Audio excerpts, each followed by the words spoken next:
que vous allez bien. Comme vous le remarquerez, le décor est différent. J'ai donc définitivement déménagé. Je suis accompagnée de petits chats qui ne me lâchent pas d'une semelle, même s'ils se baladent très bien dans la maison. Et le programme d'aujourd'hui, c'est de mettre en peinture la cuisine. Vous l'entendez, ça résonne parce qu'il n'y en a pas. Je vais vous montrer à quoi elle ressemble du coup pour le moment. J'espère que vous êtes prêts. Et voilà.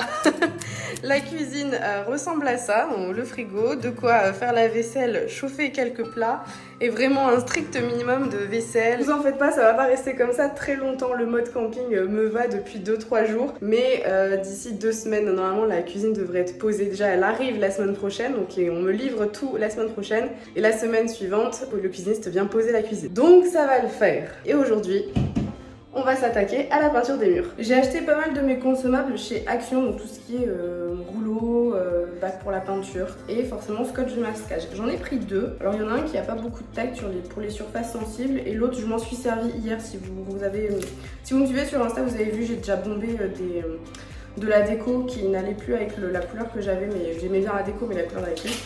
J'ai utilisé ça, donc lui il colle un peu plus, je vais voir.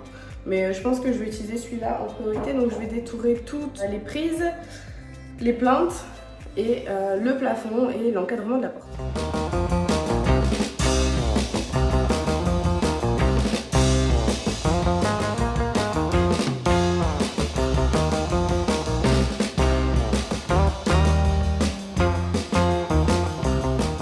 Vous voulez voir un contrôleur des travaux pas finis? Et voilà.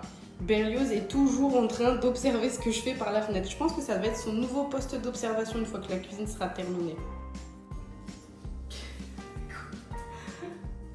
Écoutez, j'ai plutôt bien avancé dans tout ce qui est masquage des prises, des plinthes. J'ai commencé le plafond. Le problème est que j'ai largement sous-estimé la quantité de ruban de masquage. Donc j'ai un autre rouleau, donc un gros celui-ci, mais j'ai essayé sur un petit coin caché et en fait ça retire la peinture qui est au mur. Donc je vais vraiment aller rechercher le violet. Je l'avais pris chez Action, c'est celui qui est sensitive et qui est non sticky, donc qui est pas trop collant. Je vais chercher d'autres rouleaux. Donc j'ai la chance, Action n'est pas très loin, c'est dans 2 villages à côté.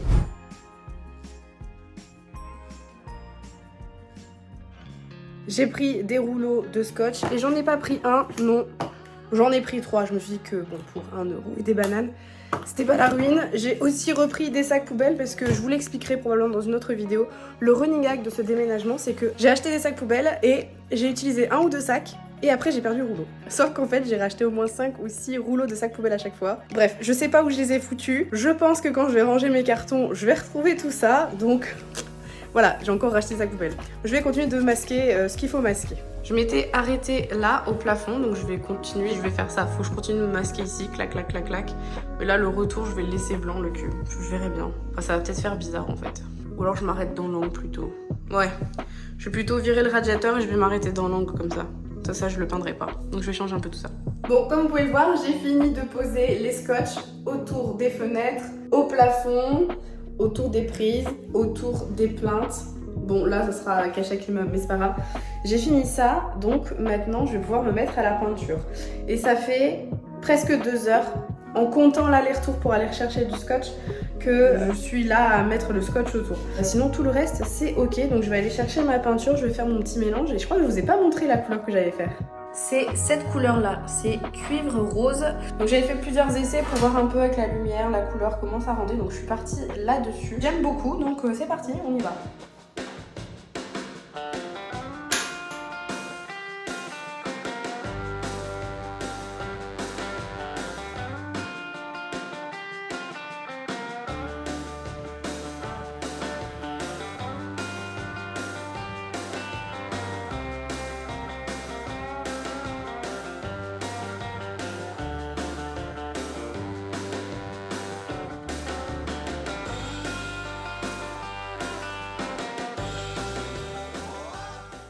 Là, je viens de m'attaquer au mur le plus facile. J'ai commencé par ce qui était le plus simple parce que après j'ai le frigo derrière lequel il va falloir que je me faufile. J'ai la plaque de cuisson / évier derrière laquelle il va falloir que je me faufile au-dessus, en dessous, plus la fenêtre à gérer. Là, j'ai pas mal de prises, plus, vous voyez pas, plus tous les tuyaux en bas. Donc je pense que je vais faire la même chose. Tiens, je vais faire les angles, je vais passer la petite patte de lapin, je vais faire ça. J'ai fini de faire les angles et les contours des prises, des fenêtres, etc. Il me reste plus qu'à finir les surfaces, donc faire en sorte que les surfaces blanches soient de la même couleur que le mur.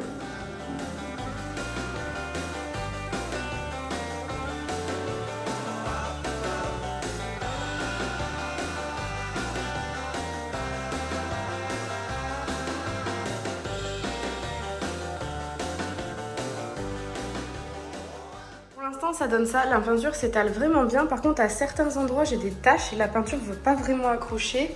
Genre par exemple ici, là il y en a encore une. Vous voyez ce genre de taches? Alors après c'est pas grave dans le sens où il va y avoir des meubles en face. J'espère juste que je vais pas avoir la même chose ici par exemple ou là plus haut. Donc voilà, je vais faire les restes des murs mais je vais pas vous filmer parce que les endroits étant assez exigus, c'est compliqué pour moi de filmer et de peindre et d'avoir de la place pour faire tout ça.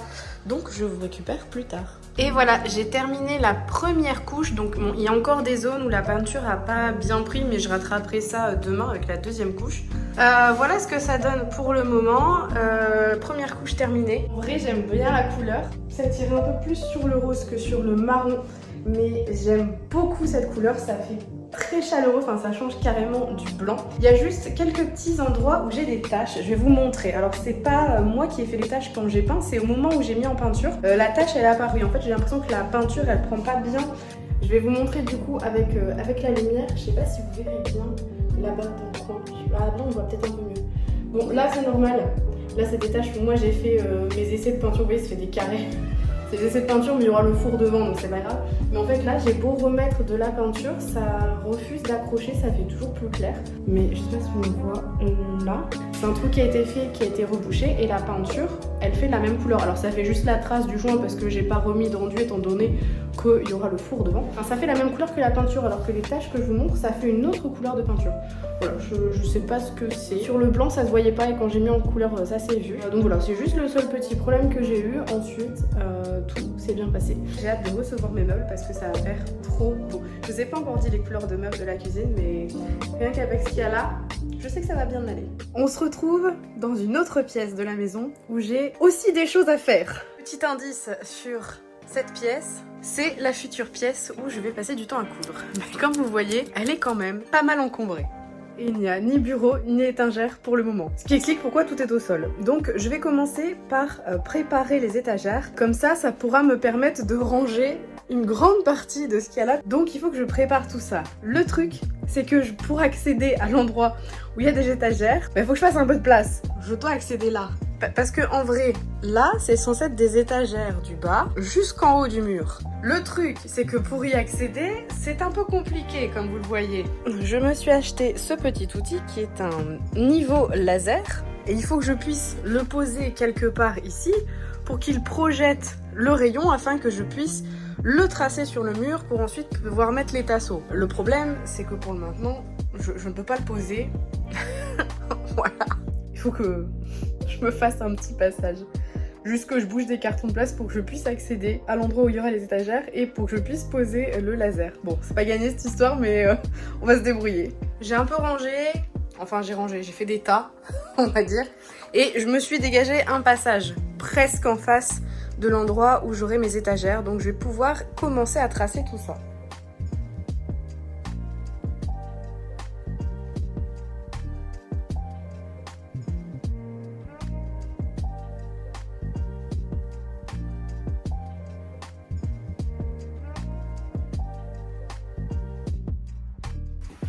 Bon par contre pour faire les autres, il va falloir que j'aille chercher l'escabeau qui est en bas et dont je me suis servi pour faire la peinture tout à l'heure, donc je vais aller le chercher. Et bien du coup je suis partie pour avoir 6 étagères. L'idée de ces étagères, c'est d'utiliser les tasseaux qui servaient avant dans mon ancien appartement, qui servaient à faire le claustrat. Donc le but c'est de réutiliser ces tasseaux là, donc de mettre 2 tasseaux face à face sur les 2 petits murs en fait, et ensuite d'aller poser des planches dessus. Peut-être pas très clair ce que je raconte, mais du coup je vous mets une photo juste ici de ce que j'ai vu faire. Le but c'est de venir mettre des tasseaux ici, donc au niveau des lignes, je vais venir faire des trous quoi. Donc j'aurai des tasseaux ici et de l'autre côté et je vais voir pour poser la planche dessus. L'idée c'est de venir faire après un cache comme ça pour faire croire que l'étagère est flottante. Il faudrait que l'étagère en fait elle ressort pas de l'autre côté. Vous allez avoir 2 tasseaux de part et d'autre, la planche qui viendra par-dessus. Et l'idée c'est qu'en fait le tasseau arrive vraiment à fleur du mur pour que visuellement on pense que c'est une étagère flottante. On va voir si ça fonctionne. Et voilà, j'ai terminé de poser les chevilles et j'avais déjà coupé mes tasseaux pour avoir 6 étagères. Donc maintenant le but, ça va être de venir percer pour pouvoir venir fixer le tasseau dans le mur. En tout cas ici, il y en a qui se détend super bien.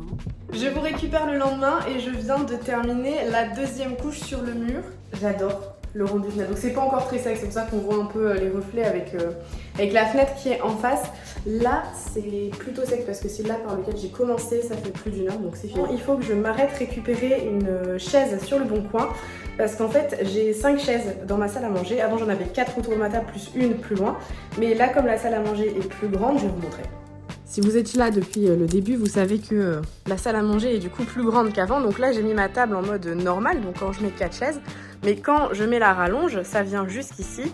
Et je n'ai que 5 chaises. Donc je voulais racheter une 6e chaise. Donc c'est des chaises qui sont vendues chez Ikea. En fait, ces chaises-là, je les ai achetées quand j'étais à Bordeaux, donc il y a au moins 5-6 ans. Et je crois que ça fait au moins 1 an qu'ils ont arrêté de les commercialiser. Ils les ont remplacées par un autre modèle et ils ont changé un petit détail. Je vous montre. Vous voyez ici, le dossier, il est assez droit. Ils l'ont remplacé par un dossier arrondi. D'ailleurs, les housses que j'ai achetées ne sont pas les housses destinées à ces chaises-là. Ce sont les housses destinées aux nouvelles chaises qui remplacent celles-ci.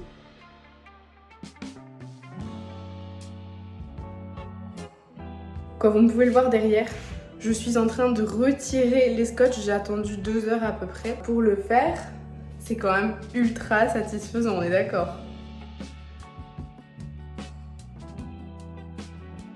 Je suis trop fan. Même si enlever le scotch c'est satisfaisant, je pense qu'il y a un truc encore plus satisfaisant, c'est remettre les caches autour des prises. Ça rend hyper bien, je suis vraiment trop contente. J'ai un peu foiré celle-ci quand j'ai enlevé le scotch, mais voilà, même le tour de la fenêtre c'est nickel. Le tour des prises ici, franchement trop bien. Mais pour l'instant, je vais enlever tout ce scotch qui est au sol. Ça fait un peu penser aux couleurs Milka, ce violet, non? Vous n'êtes pas d'accord avec moi?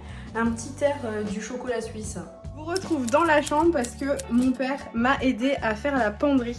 Alors c'est un système que je connaissais pas. Moi, j'ai toujours eu soit des penderies qui étaient intégrées dans des placards dans mes locations. On a fait ça. Alors je sais pas si vous voyez dans le fond, mais alors ici on a mis des crémaillères au mur.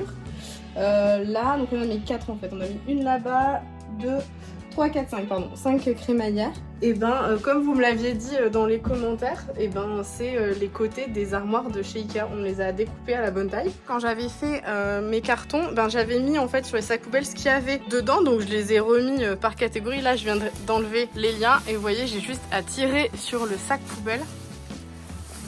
Hop. Et ça y est, bah c'est rangé, donc j'ai plus qu'à faire la même chose sur les autres et du coup bah, toute la partie penderie sera ok et après j'aurai juste à remettre ce qu'il y a dans les cartons sur les étagères et ce sera fini. J'ai commencé à mettre les tasseaux d'un côté, pas de l'autre. J'ai un peu foiré mes tasseaux. Je sais pas pourquoi, d'un côté tout a bien tenu, c'est bien mis du premier coup et de l'autre côté ça n'a pas voulu. Donc c'est pas grave, des tasseaux il m'en reste une quantité astronomique.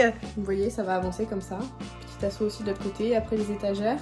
Et une fois que ça sera mis, je pourrai m'occuper de ce bordel là, puisque c'est principalement tout ce qui est patron, classeur, etc. Une fois que ça sera débarrassé, je pourrai m'occuper de cet autre côté du mur et faire mon espace bureau avec mes machines, etc. Et une fois que ces 2 espaces seront faits, je pourrai faire une table de coupe parce que j'aurai de la place. Avant que je vous laisse, il faut que je vous fasse une confidence. Je suis cassée, j'ai mal partout. Moi je suis en congé depuis mardi soir de la semaine précédente. J'arrête pas, j'ai fait des cartons, on a déménagé, des cartons de Annelin jusqu'ici. Ensuite le samedi il y a eu le gros déménagement avec les meubles. Le dimanche j'ai continué de faire du rangement parce que j'étais ici. Et en fait à chaque fois, chaque jour je range des trucs, je bouge des choses de place, je fais du rangement donc je re-range des trucs etc. Ça commence à se sentir, j'ai mal partout, j'ai mal aux épaules, j'ai mal aux bras, j'ai mal aux cuisses. Forcément je fais que monter et descendre les escaliers toute la journée. Et là aujourd'hui, nouvelle douleur improbable, j'ai mal au poignet. Je pense que c'est à force d'utiliser les tournevis, la perceuse, la visseuse, la scie-sauteuse, et tous les outils en euse, la ponceuse aussi, j'avais oublié. Je pense que je suis clairement pas habituée à faire autant d'efforts physiques.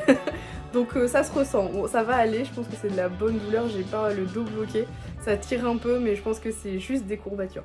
Donc je vais vous laisser là pour le moment, je vais à la musique et puis je vous récupère plus tard. Je vous souhaite une bonne soirée.